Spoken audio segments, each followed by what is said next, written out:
Iqbal PSD yang sudah hadir di sini untuk bisa naik ke panggung. Boleh beri tepuk tangan buat beliau.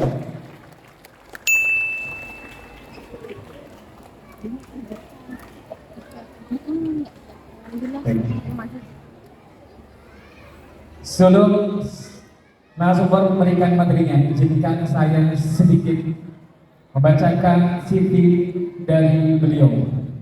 Nanti mohon izin, mohon koreksi Bapak ketika ada kesalahan. Nama Muhammad Iqbal, lahir 25 September 1980. Pendidikan S1 Fakultas Psikologi UIN Syarif Hidayatullah Jakarta. S2 Psikologi Konseling di Universitas Kebangsaan Malaysia. Sambung dengan S3 Psikologi di Universitas Kebangsaan Malaysia. Berkaitan dengan karirnya, beliau adalah dosen tetap di Universitas Paramadina, Dekan Fakultas Psikologi Universitas Mercu Buana, tim pengajar dan pemantapan nilai kebangsaan Lemhanas Republik Indonesia tahun 2016, tenaga ahli, wakil ketua MPR dan tenaga ahli dari Bappenas, rektor SWIS yaitu Institut Bisnis dan Komunikasi Swadaya, staf konselir KBRI Kuala Lumpur tahun 2009. Dan yang terakhir adalah CEO Rumah Konseling Aktif di berbagai lembaga dan media. Beri bilang dong. Sebenarnya ini masih banyak sekali. Cuma di sini untuk mengingat waktu. Jadi mohon maaf, Bapak, mohon izin. Jadi kita singkat. Untuk karyanya, beliau juga sudah menerbitkan beberapa tempat lahir beliau di Medan. Karena untuk TK sampai SMA beliau ada di Medan. Untuk TK-nya yaitu Aisyah Abu Melati Muda, ya. Oh Medan. Terus SD-nya itu di 11 Medan, SMP-nya itu di Negeri 11 Medan, SMA-nya itu di 5 Medan. Itu adalah riwayat pendidikan dari beliau. Berkaitan dengan karyanya, beliau sudah menerbitkan banyak buku. Salah satunya adalah Psikologi Pernikahan, Psikologi Pasangan, Psikologi Konflik, dan yang terakhir adalah Psikologi Pandemi COVID-19. Beri tepuk tangan dong sekali lagi buat narasumber kita pada hari ini.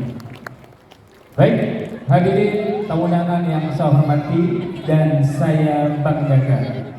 Mari kita sama-sama simak dan dengarkan bersama-sama narasumber pada hari ini, yaitu Muhammad Iqbal PSD, yang akan memberikan materi pada seminar pendidikan Yayasan Al-Madani Kota Baru yang ke-15. Waktu dan tempat kami persilahkan. Beri tepuk tangan dong buat narasumber kita.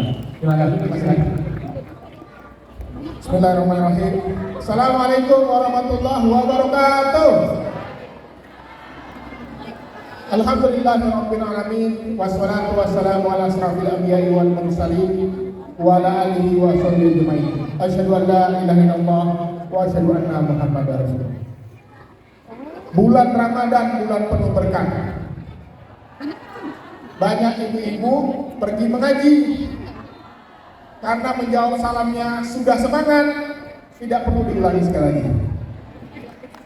Yang saya hormati Bapak pimpinan yayasan, kepala sekolah, para pengurus, ya, anggota dewan, para tokoh-tokoh, para ibu-ibu, yang besar tak dihimbau gelar, yang kecil tak disebut nama. Insya Allah kita semua dirahmati Allah SWT. Di sini siapa yang sudah follower saya? Kayaknya banyak yang belum follow nih. Nanti bisa follow TikTok dan Instagramnya ya. Namanya Muhammad Iqbal PSD, saya. Nanti bisa dapat konten-konten yang bagus nomor itu. Nah hari ini saya hadir di Karawang juga, luar biasa perjalanan 2 jam ya. Jauh ternyata ya. Udah dekat-dekat Bandung sama Cirebon ya. Karena dari Jakarta. Nah, kenapa hari ini temanya kepercayaan diri? Emang ada apa Bu dengan anak-anak kita Bu? Emang anaknya kenapa sih? Anaknya minder? Atau ibunya yang minder? Jangan-jangan ibunya atau memang gurunya yang minder ini? Nah memang ternyata pengalaman saya berkarir, mulai dari dosen ketua jurusan jadi dekan sampai jadi rektor sekarang, semuanya kuncinya adalah percaya di PD. Lalu pertanyaannya, kenapa ibu suka marah-marah sama anak yang gak pede? Karena biasanya buah jatuh tak jauh dari pohonnya. Karena ibunya gak pede. Ada yang ibu lebay Pak. Pak, anak saya suka-suka sama cowok Pak. Pacaran. Ibu pacaran kan itu parah itu Pak. Ya jadi pepatah Melayu yang mengatakan buah jatuh tak jauh dari pohonnya. Nah next coba selanjutnya. Memiliki anak yang aktif percaya diri mudah bergaul, ya memang penting. Jadi sekarang masalah bangsa ini ke depan adalah mental inlander. Ini terjadi pada zaman penjajah. Baru melihat orang rambut bule langsung bahasa Inggris, padahal rupanya orang Jawa. Langsung keren banget ya bule ya. Padahal orang bule kita keren juga ya orang Indonesia ini. Jadi kita punya mental tidak pede sejak lama, sejak zaman penjajah. Untuk itu, apa gambaran kita anak zaman sekarang yang kita inginkan? Anak yang lucu, apalagi gaul, yang fleksibel, apalagi kuat, pantang menyerah. Tapi bagaimana mungkin anaknya akan kuat? Dikit-dikit larang, jangan naik sepeda. Nanti jatuh, jangan naik motor, nanti tabrakan, jangan naik angkot, nanti dicuri. Jadi naik apa dia? Akhirnya tumbuhnya ke samping bukan ke atas. Kalau ibu-ibu tumbuh ke samping wajar, karena memakan makanan bisa anak wajir. Jadi anak-anak itu perlu yang namanya interaksi sosial oleh istilahnya. Sekarang banyak orang tua terlalu melindunginya, dikurung di rumah, dikasih wifi gratis. Akhirnya anak ini tumbuh pintar mungkin secara akademik, tapi mentalnya cengeng, culun dan cupu, penakut. Melihat orang badan kekar, hitam, gemetaran, dikira dia boleh kepada ustaz. Kenapa? Karena mental. Makanya kata kuncinya adalah bagaimana kita membuat anak-anak kita kuat. Jatuh, luka, patah, berdarah, itulah yang membuat kita kuat. Tapi yang terjadi sekarang orang tua mengasuh anak terlalu dilindungi, overprotective, punya masalah sama temannya, gurunya dibentak di mana, ngancam-ngancam lapor polisi. Akhirnya anak tumbuh menjadi besar kepala. Begitu bapak ibunya mati duluan, meninggal duluan, anak ini nggak punya kontak, nggak punya pegangan. Disitulah anak ini depresi. Kenapa? Karena filosofi mendidik anak itu menyiapkan anak itu hidup tanpa kita. Karena biasanya dari segi usia orang tua yang wafat lebih dahulu, walaupun takdirnya belum tentu. Untuk itu, bagaimana filosofi mendidik anak? Siapkan anak itu hidup tanpa kita. Panggil anak-anak kumpul. Mama aku dengan ceramah Pak Ibang. Kata Pak Ibang, mama akan pergi lebih dahulu. Walaupun belum tentu sendiri kamu lebih dahulu. Bisakah kalian hidup tanpa kami? Bisakah kalian memasak sendiri? Bisakah kalian mencuci baju sendiri? Bisakah kalian mencari uang sendiri? Yang terjadi, saya punya rumah konseling, punya klinik. Banyak anak-anak yang begitu orang tuanya wafat, dia tidak bisa hidup. Padahal kita tahu bahwa kita akan pasti cepat atau lambat. Apalagi ini sudah umur 50, 60 gigi kulit. Walaupun yang 40 tetap lebih cepat lebih lambat, saya lebih tua. Jadi kalau kita pergi ke kebun binatang, ini mohon ini analogi aja. Ada harimau, singa, tiba-tiba dia turun, nggak boleh keluar kandang. Setiap hari itu lempar makanan. Apakah singanya menjadi garang? Dia akan menjadi cupu, obesitas, tiduran itu kalau parah. Jadi ngapain mau kerja? Makanan yang tersedia Tapi singa yang di hutan dia akan garang. Kenapa? Karena dia harus bertahan diri. Itulah kenapa banyak anak orang kaya dia tidak mampu bertahan diri kalau orang tua tidak ada. Next.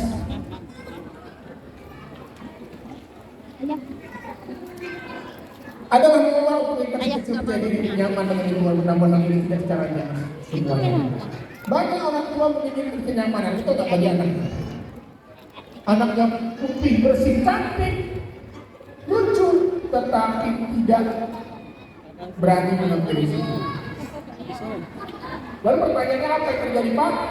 Padahal dalam pendidikan psikologi ada 3 aspek yang harus kita lakukan.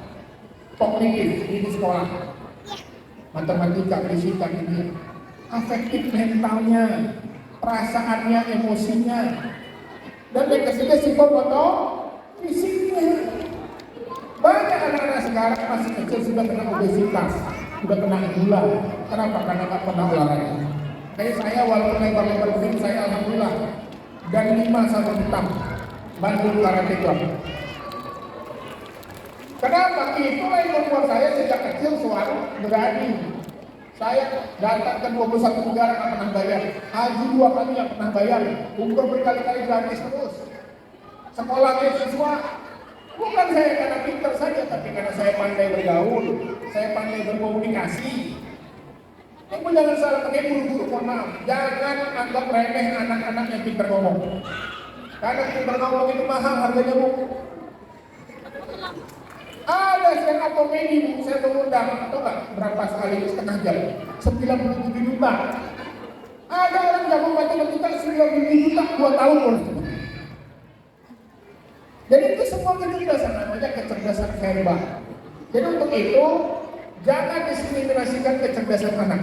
Semua anak itu hebat, semua anak itu mantap. Ini terkadang banyak orang tua membanding-bandingkan anaknya dengan anak orang lain, membandingkan anaknya dengan anak saudara kandungnya. Padahal belum tentu semua anak itu punya potensi. Hari ini guru-guru saya sampaikan juga di sini. Belum tentu anak yang bisa masuk di matematika memiliki masa depan lebih baik daripada anak yang tidak bisa matematika. Karena setiap anak punya kelebihan dan kekurangan. Kecerdasan itu ada 9. Baca buku buat gabungan multiple intelligence. Namanya pertama kecerdasan kinestetik, fisik kuat. Ini contoh jadi ahli seperti Lalu Muhammad Zuhri. Ada namanya kecerdasan natural, menanam pohon, berternak, melihara hewan. Orang tua kita di kampung itu kecerdasan. Tidak semua orang bisa sabar memelihara hewan dan bercocok tanam. Ada yang ketiga namanya kecerdasan visual spasial, melukis, mendesain. Ini kecerdasan tidak semua orang bisa cocok jadi pelaut, membaca peta, jadi pilot. Ada namanya kecerdasan verbal, bahasa. Ada anak yang mudah banget belajar bahasa asing. Ada anak memiliki kecerdasan interpersonal skill, extrapersonal skill, intrapersonal skill. Ada namanya kecerdasan esensial, berdebat, berdiskusi. Jadi semua anak itu hebat. Logik matematik hanya bagian satu kecil saja, tambahan logik matematik. Jadi setiap anak itu hebat. Makanya saya paling banyak dapat WA, email, curhatan anak-anak ketika mau naik kelas. Banyak orang tua memaksakan anaknya masuk IPA. Betul nggak Bu? Seolah-olah IPA itu sukses, IPS itu nggak punya masa depan. Di sini mana anak IPS yang keluar dari IPS? Wah, tuh sukses-sukses semua kan? Saya udah keliling kampus-kampus di Indonesia, fakultas ekonomi, fakultas hukum, fisik itu paling gedungnya paling bagus-bagus berbanding MIPA. Mungkin alumni MIPA yang pakai gedung yang lain. Jadi tidak semuanya diskriminasi itu terjadi pada anak kita. Jangan anggap bahwa kecerdasan itu hanya matematika. Kalau dia masih matematika fisika bagus, tapi harus berbagai dengan tahan banting tantangannya. Next. Berapa anak butuh waktu bahkan dibantu untuk bisa menyesuaikan diri, menemukan diri. Jadi setiap anak ada fase-fasenya. Gak mungkin anak baru lahir langsung pede ngomong kayak saya, gak mungkin. Semuanya proses. Ya, makanya hari ini apa hubungannya percaya diri? Hubungan percaya diri itu ada pada ayah. Tepuk tangan yang ayah hadir di sini. Kenapa? Karena ada pantunnya. Lancang kuning berlayar malam, angin kencang hari pun kelam. Kalau nakoda ragu di dalam, kapal di tepi pun bisa tenggelam.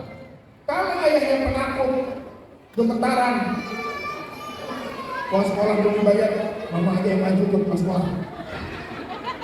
Ayah maju, mana uang sekolahnya? Sibuk kerja ya Pak Den. Harusnya ayah menjadi simbol sebagai kepercayaan diri. Makanya anak yang ayahnya perkasa, pemimpin, anaknya pun akan mengikuti. Tapi kalau ayahnya penakut, pengecut, ada kecoa langsung lari. Nonton film horor langsung tidur.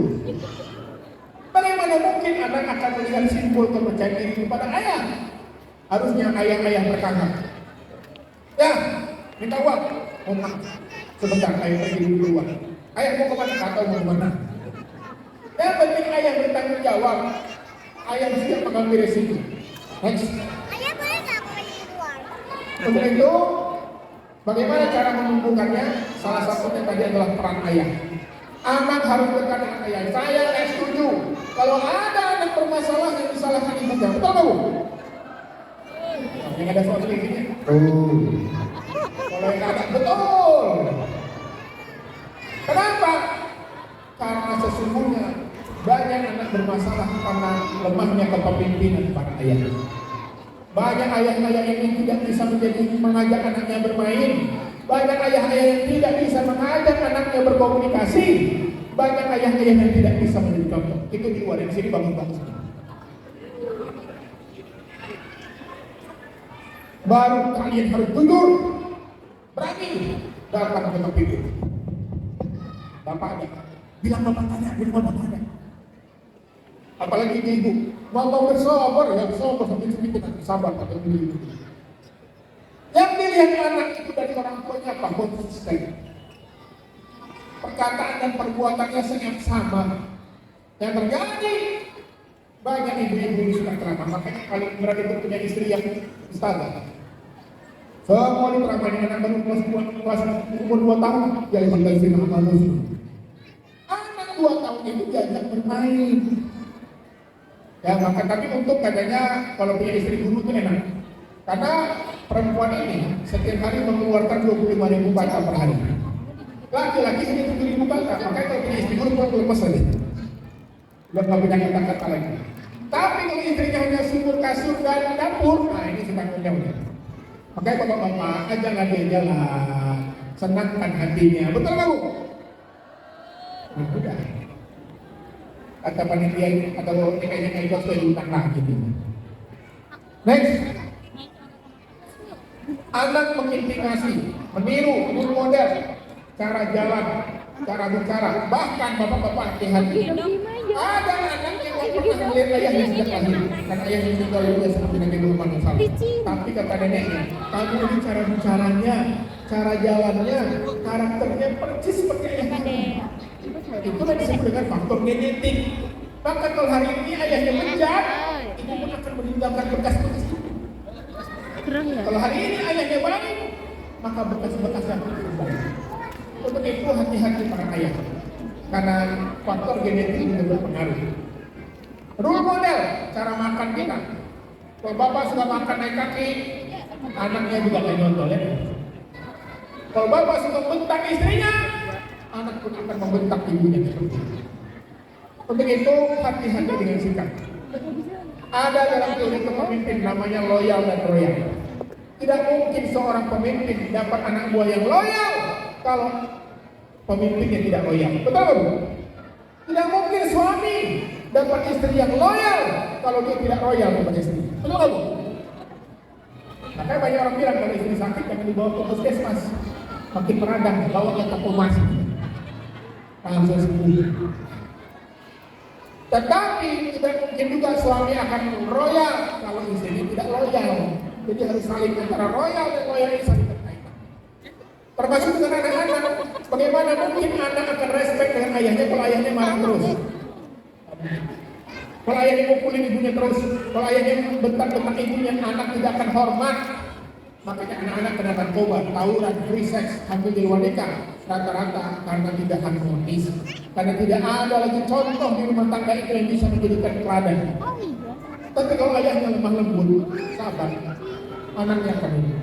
Maka satu hari ada seorang ibu datang kepada saya di desa, dari PKKM. Iqbal, saya mau cerai Pak sama suami saya. Ini suami saya. Kenapa Bu? Suami saya jarang sholat. Saya nggak rela tidur sama orang yang sholat. Tapi kan saya bilang, Bu, masa suami ibu nggak punya sisi-sisi kebaikan? Oh iya Pak, dia orang yang sabar, lembut, santun. Saya panggil suaminya. Betul Bapak jarang sholat Pak? Betul Pak, saya masih belajar, masih bolong-bolong khusus waktu berapa? Kalau boleh tahu kelebihan istri Bapaknya Pak, sholat aja begini, rajin Masya Allah. Kelemahannya apa? Marah-marahnya begini. Ada orang jarang sholat bisa sabar, ada rajin sholat, marah-marah. Ternyata kepada istri kata, oh iya Pak, keluarga istri suami saya ini harmonis. Ayah dan ibunya kompak akur, jarang marah-marah, lembut. Tapi keluarga saya Pak sering berantem. Ayah saya selingkuh, sering ngumpulin ibu saya. Itu yang susah mengubahnya saya. Jadi ternyata karakter itu susah dulu. Untuk itu kata kuncinya agar anak percaya diri adalah harmonislah Bapak Ibu. Jangan sering berantem. Kalau mau berantem gimana Pak? Pergi ke kuburan. Langsung nyanyikan selimut putih. Bila Israel datang memanggil, jasad terbujur di pembaringan, menjadi marah. Jadi mohon maaf, Bapak Ibu yang masih suka berantem, jangan di hadapan anak, jangan main fisik, ya, jangan melakukan kekerasan, karena itulah muncul awalnya anak akan melawan orang tua. Yakin betul? Next. Menjadi rumah tempat yang hangat dan menyenangkan bagi anak. Ini kata kuncinya. Kalau anaknya sering dipeluk, sering dicium, sering diapresiasi, diberi semangat, diberi kesempatan, maka anaknya akan tumbuh menjadi pribadi yang harmonis. Next. Mengungkapkan rasa cinta orang lain, ucapan hadiah perilaku terdekat ini penting. Makanya anak-anak di bawah 5 tahun jangan diceramahin, tapi sering-sering dipeluk, diajak main, dicium, digelitikin. Ya, next. Menerapkan komunikasi dua arah, jangan hanya satu arah, jangan hanya ceramah doang maunya, tapi anak perlu feedback, dialog. Bagaimana Al-Quran mengajarkan tentang kisah surat Luqman. Ya bunayya, hai anakku. Ya, ada kata-kata himbauan, ya, ada ucapan, ada kehangatan. Ya, jangan lagi ditong-tong sini tong, anak ini paling tong. Panggilkan dia dengan panggilan terbaik. Next. Komunikasi dua arah membangun saling membangun ya, yaitu komunikasi mampu menghasilkan perubahan sikap attitude pada orang lain. Next. Ada cara menjalin komunikasi yang efektif. Yang pertama adalah gunakan bahasa yang santun. Pilih kalimat yang terbaik. Ingat, tidak ada satu manusia di muka bumi ini mau dipermalukan, termasuk anak kecil.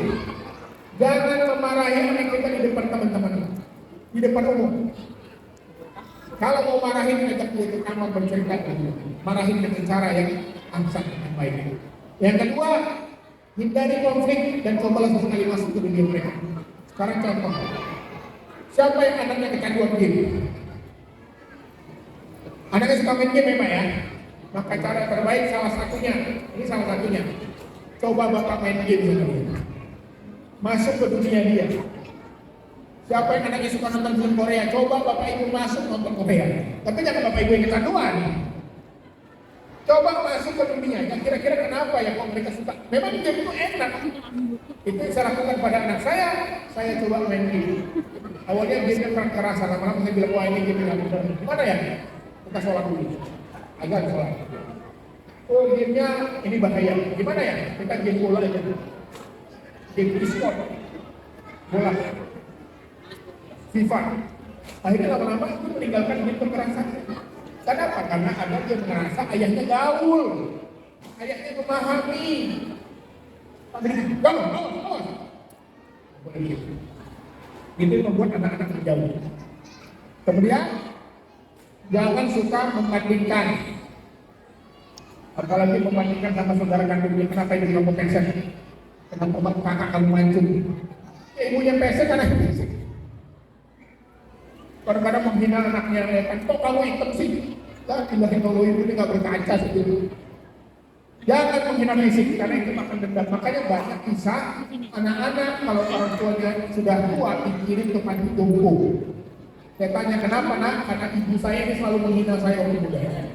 Dia selalu membanggakan abang saya. Begitu abang saya sukses, dia lupa sama ibunya, saya disuruh tanggung jawab. Sementara saya selalu direndahkan, saya selalu dibanding-banding. Begitu dengan mereka. Kemudian lepaskan masa lalu dan tuntutan ekspresi, menghargai pendapat dan sabar. Ya, sabar itu kunci. Kadang-kadang ibu sambil sabar, mama sabar, ibu tunggu. Itu bukan sabar. Next. Semangati anak, ya ini penting. Ya, sering-seringlah hadir kalau kita ada acara undangan dari sekolah, lomba, ya. Saya beberapa kali hadir, memang kalau saya datang anak saya ngumpulin. Kalau saya nggak datang, dia jarang ngumpulin. Begitulah bentuk dukungan sosial. Next. Stop membandingkan kemampuan orang lain, setiap anak itu unik. Next. Berikan kesempatan memilih. Nanti mau lebaran ibu, jangan semuanya dibeliin. Biarkan ke pasar nanti dipilih. Tapi pak, pilihnya warnanya jenggreng-jaring. Itu bagian dari proses kematangan dia. Next. Membiarkan mereka berbuat salah. Kalau ada kesalahan itu proses. Ini ibu salah dikit langsung marah-marah. Ya. Next. Stop memarahi di menemukan. Ya, jangan mempermalukan. Ibu juga nggak mau kan dipermalukan di depan suami, di depan anak. Begitu juga anak kecil. Next. Biarkan anak memecahkan masalah sendiri. Kalau ada masalah jangan terlalu membantu. Biarkan mereka tumbuh. Makanya saran saya Bapak Ibu sekalian, anak itu harus ada skill bela diri. Mau silat, karate, taekwondo, kungfu, judo, itulah yang membuat dia lebih kuat. Tapi kalau dia membungkuk jalannya, penakut, tidak berani tentang orang, maka yakinlah anak itu akan jadi korban bully. Ada ratusan anak, kenapa anak kita yang jadi korban? Coba kita pikir. Bisa jadi karena anak kita lemah. Bisa jadi karena anak kita penakut. Kalau badannya keras, ada yang berani ganggu kan? Saya di satu daerah datang ke sebuah daerah, ada seorang suami curhat, Pak Iqbal, tolong. Suami saya, istri saya selingkuh, Pak. Anda ketemu sama selingkuhannya? Ketemu, Pak. Anda kelabrak, nggak berani, Pak, badannya gede. Ternyata orang salah kalau badannya gede aja orang nggak berani, apalagi dia benar. Nah, jadi ini penting bagaimana fisik ini penting. Push up, lari. Ini membuat badannya kuat. Next. Hargai setiap sekecil apapun usahanya. Apresiasi segala apa yang dia lakukan. Next. Ajarkan anak untuk memiliki tujuan-tujuan kecil yang mungkin dicapai. Target-target sederhana. Dari sekarang identifikasi apa kelemahannya. Oh, anak saya ini pintar matematika, tapi dia sulit bersosialisasi. Gimana caranya? Ikutkan ekstrakurikuler, ikutkan pramuka, ikutkan palang merah, OSIS, remaja masjid, supaya mengasah kemampuan pemimpinannya. Next. Membantu anak tidak sama dengan menyelesaikan masalah tugas. Kalau ada PR, jangan pula bapak ibu yang menjadi pengisinya. Waktu COVID banyak banget anak-anak dapat nilai 90, rupanya bapaknya yang jawab. Ini soal kejujuran. Betul itu nggak ibu guru ya? Ya. Next. Ajarkan anak untuk konsekuensi, bukan hukuman tapi konsekuensi. Kalau kamu main game terus, maka besok HP-nya diambil. Itu konsekuensi. Kalau hukuman beda, kalau kamu main HP mama cupit itu hukuman. Kalau kamu bolos sekolah, maka besok uang jajannya dikurangi. Itu namanya konsekuensi. Next. Membiarkan mereka bergaul dengan teman baru ini penting ya. Kadang-kadang, mohon maaf ibu-ibu yang suka tinggal di komplek ini kadang-kadang juga apa ya? Macam betul aja. Jangan main sama anak kampung, kita orang komplek. Padahal mamanya orang gunung tulisan. Anak kampung perlu, anak kota perlu, anak terminal perlu. Anak kampung itu rumahnya lunas, cash. Orang komplek ini biasa. Jangan suka merendahkan anak kampung. Karena kita semuanya dari kampung. Kenapa kita sekarang kuat? Kenapa kita sukses? Karena kita dulu hidup dari keprihatinan, betul nggak? Sekolah jalan kaki, mau sekolah jolok tangga orang dulu, dikejar orang, ngejar layangan, jatuh, luka, berdarah, mandi sungai, hanyut. Itu adalah yang membuat kita lebih kuat. Tapi bagaimana mungkin seorang anak kuat kalau dia dilindungi terus, kalau anak dikurung terus? Ya, jadi berbaurlah. Tapi Pak, nanti anak saya ngomong jorok. Anak itu harus tahu mana yang jorok, mana yang bersih. Kalau dia tahu bersih saja, nanti udah gede ditipu orang dia.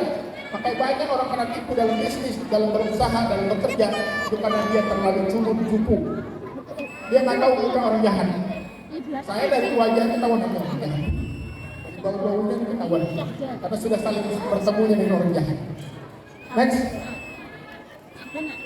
Beri anak kesempatan untuk membantu ya dalam rumah tangga. Jangan ibu mohon maaf, jangan ibu mengerjakan sendiri semuanya. Karena anak ibu akan jadi seorang istri, akan jadi seorang ibu anak perempuan yang maka latihlah mereka untuk membantu kita. Para ayah, anak laki-laki ibu akan jadi suatu hari akan jadi seorang suami, akan jadi seorang ayah, maka libatkan dia dari sekarang. Apa seorang ayah itu? Dia harus berani, dia harus bisa nyetir, bisa bawa motor, semuanya berproses. Next. Pantang untuk ngomel dan menyindir anak, karena anak bukan orang yang untuk disindir. Next, lanjut aja.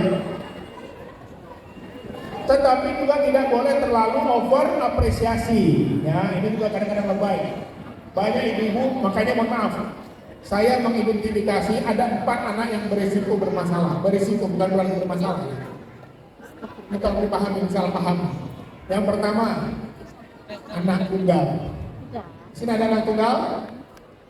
Anak tunggal ini biasanya terlalu dimanja, betul nggak?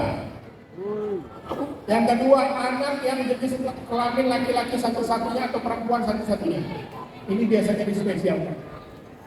Yang ketiga, anak bungsu. Udah kuliah, nang disuapin. Kalau udah kuliah. Yang keempat adalah anak yatim yang orang tuanya mampu. Ini terkadang juga terlalu disayang karena kasihan. Dan yang kelima adalah anak yang ditunggu-tunggu lama tak kunjung datang. Nah, itu terlalu disayang. Yang keenam, anak yang mukanya mirip banget sama ayah ini. Udah enam jadi 4 jadi 6 jadinya saya.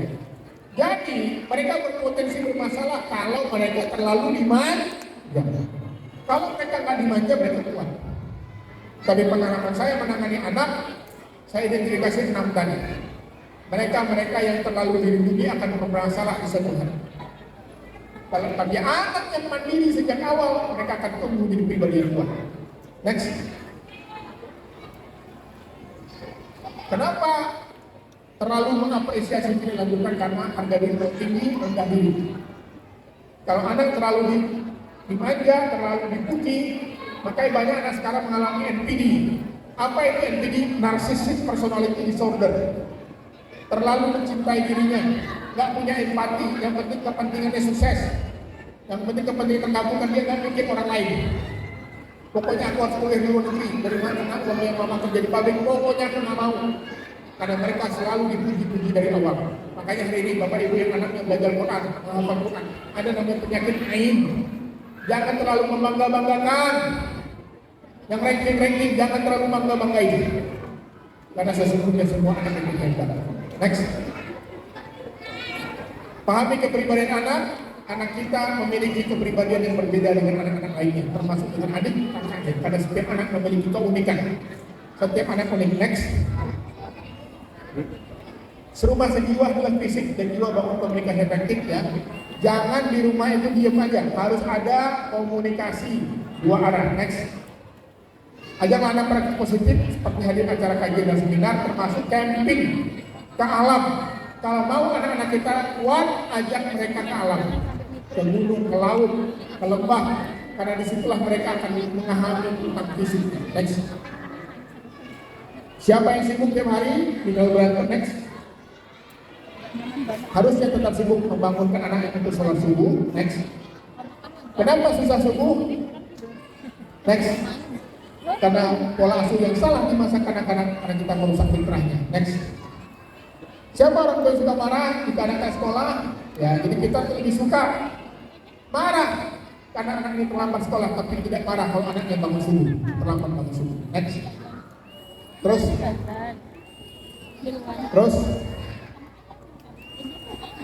Saya kira demikian yang dapat saya sampaikan. Selanjutnya slide terakhir saja. Terus. Ini dia. Oke. Ini kecerdasan anak. Semua anak hebat. Ada kecerdasan natural, musik, logik, esensial, interpersonal, stimuli, linguistik, interpersonal, spasial. Jangan diskriminasikan anak karena kecerdasan. Semua anak itu hebat. Semua anak itu pintar. Next. Terus. Oke, demikian. Ini yang dapat saya sampaikan. Ini Instagram saya, TikToknya Iqbal_psikolog. Makan kentang di tepi sawah. Makannya jangan sampai jatuh. Wabillahi taufiq wal hidayah. Wassalamualaikum warahmatullahi wabarakatuh.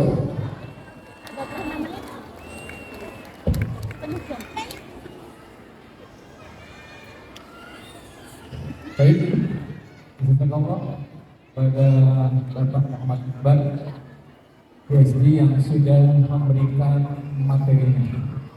Bisa dipahami ya Ibu? Masih kurang? Oke. Kalau masih kurang, insya Allah mohon izin Bapak, nanti habis ini kita akan ada sesi tanya jawab untuk hadirin semuanya.